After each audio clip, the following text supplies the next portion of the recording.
Welcome to Layers of Communication with your host, Lydia Taggart. Life presents experiences that add a layer to who we are and how we see the world, affecting how we communicate. Lydia is here to help you take apart the layers and create new ways to connect and build relationships. So now, please welcome the host of Layers of Communication, Lydia Taggart. Hello everybody! Happy birthday to me! Yay! How's it going? I have learned today that the computer and Facebook, you have to schedule it, and I don't know what's going on, but it won't let me actually access it. So sorry you get to have the wiggly handheld thing again. But it's my birthday and I'm super excited because I see a lot of people, oh my goodness, a lot of people not loving their life, not loving the people around them. Oh, so what's happening today? My husband has been unemployed for about 9 months, and today is his first day at his new job. Yay! So excited. Well, people have been asking me, how do you stand being with him all the time? Oh, he's always there. No. I love him. I love being with him. I love everything about my husband. So I'm sitting here this morning, just about like 10 minutes before 9. All the kids are off to school. My husband's off to his new job. It's my day off from work, sort of. But I sit down and I'm like, oh, now what? It's kind of like when my kids all went to kindergarten. You know, my babies went to kindergarten, and then I sat down and I was like, oh, this is so different. What do I do now? I'm alone. I was like, I'm here all by myself. So since I'm a self, I am going to actually start inviting some people to join me here because I think this is pretty great stuff that I'm going to share. And we'll see. I learned there's this button where you can invite people to come and watch your thing. So we'll just invite, like, I don't know, 100 or 200 people. Some people. So, okay, that should probably be enough people. I don't know.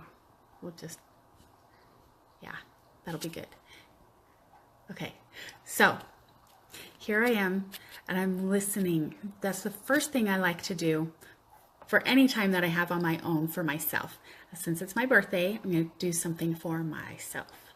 And so I sit down, and I hear a bird singing and the clock ticking,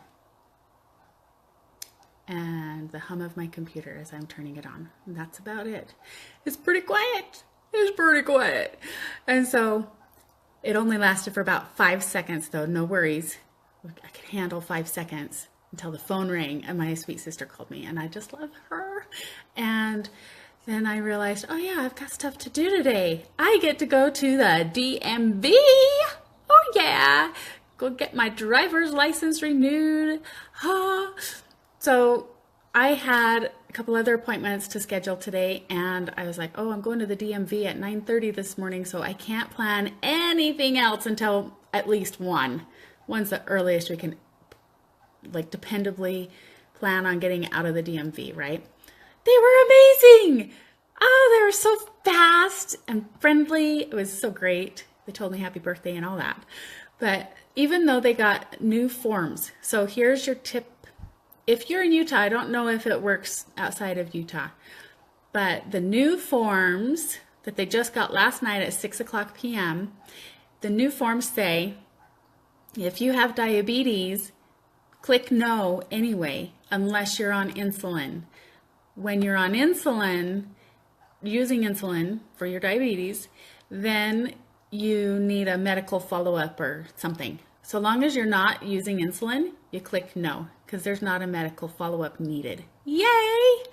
No medical follow-up needed for me. Yay. And then I've been worried, my eyes, I can tell my eyes are not as good as they used to be, but I passed the vision screening anyway, and I got my driver's license, and it's awesome.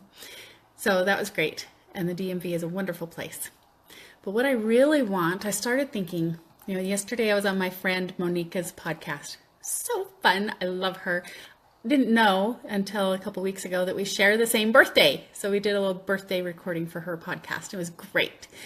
And she does all month birthday. She does birth month, not birthday. I thought, oh, I want to do that. But it's more of a relationship and celebrate my life and the people who are in it and contributing to my life. So I started that a little bit yesterday, and that's super fun. Super, super fun to involve people in your relationships and your celebrations. And why not celebrate longer? But what I really wanted has come up so many times where people are expecting that if I am spending so much time with my husband, clearly I would be annoyed by him and so excited for him to go back to work. And that's not the case for me. And there's a lot of lack of forgiveness in the world. And I thought, if I could have anything at all for my birthday, anything at all in the whole universe, I would want people to love their relationships as much as I love my husband, and to enjoy being together and to miss each other when you're apart. And that's what I would really, really want the very most, for everybody to be able to be as happy with their spouse as I am, as we are with each other.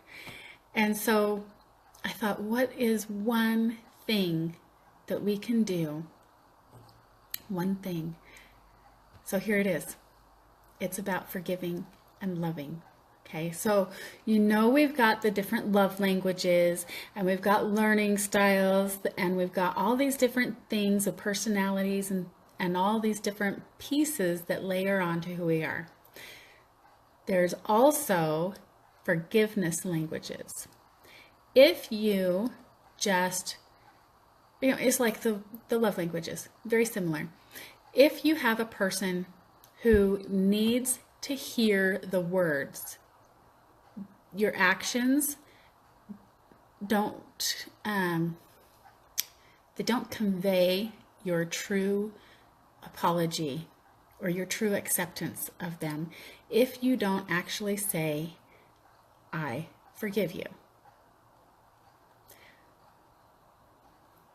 It's kind of crazy to think about, but a lot of times, and I see this so many times, and people hurt for years and years. Now, let's remember that it's our job to forgive. We don't take offense, or we don't give offense, we take offense, right? So it's our job to forgive. If someone apologizes or not, doesn't even matter. It's our job to forgive. But if we want to have a good relationship with them, then we want to ask for forgiveness. Not just be like, oh, well, let's just brush it under the rug and move on and pretend nothing happened. Because guess what? Something did happen. So acknowledging that something happened is really important to a lot of people. Other people may not need it if it's not their love language or their forgiveness language in this case. But if you are working with someone whose language for forgiveness includes needing to hear those words, then you need to say them, because it will just fester. The person who is being forgiven, or the one who needs to hear it, the one who needs to hear, I forgive you, or please forgive me, they will just ignore it. They don't want to stir the pot, right? It's in the past, whatever. And if it's in the past, you can leave it in the past. But if it's a fresh new one, let's deal with it, okay? So I know people who have had experiences that the one person or the party, the group of people who have wronged, they just, oh yeah, okay, well that's in the past, we're moving on. And life is great. But the person who was offended or was hurt, they kind of go, wait, did that happen? Do they not know that I'm hurt? Do they not care that that affected me? And I know some relationships that have been over 20 years hurting, trying to forgive, but still wondering in the back of their mind, do they even know that that hurt me? Do they even care enough to know that they are still hurting me? And they're not going to bring it up because it's in the past.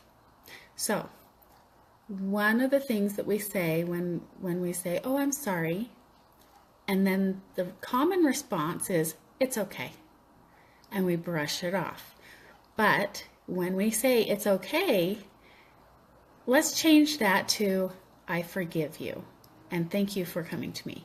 Because if we say it's okay, subconsciously we're saying, that's okay. You can hurt me anytime you want because that's okay. And so we can step it up and say, I forgive you instead of it's okay. All right, so those are two things. I'm just going to leave you with that.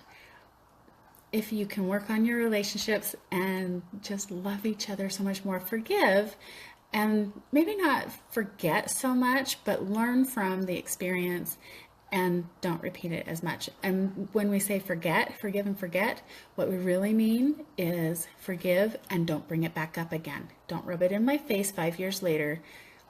Forgive and forget. And it's hard to forget if you haven't heard the words when you're a words forgiveness language person. You need to say, I forgive you, or please forgive me. And then, if you're on the other end, please, please, please, they are words people, please acknowledge verbally that you heard and accept their forgiveness or their apology.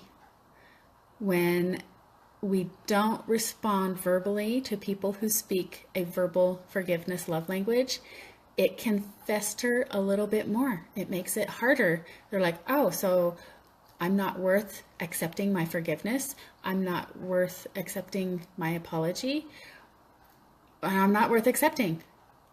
And it's hard to build a relationship on silence when you are a words person.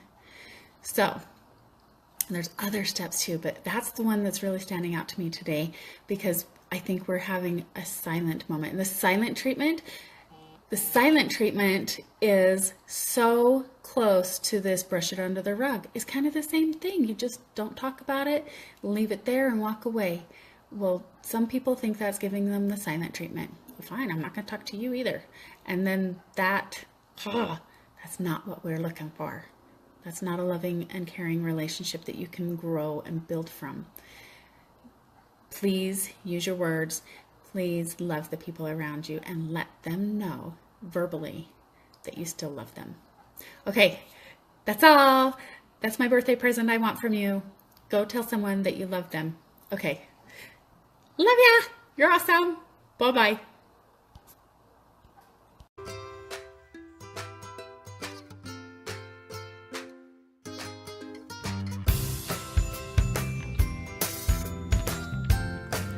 You've been listening to Layers of Communication with your host, Lydia Taggart. Tune in next week as we discover the layers in order to communicate and connect down to your core on Lydia Taggart's Layers of Communication.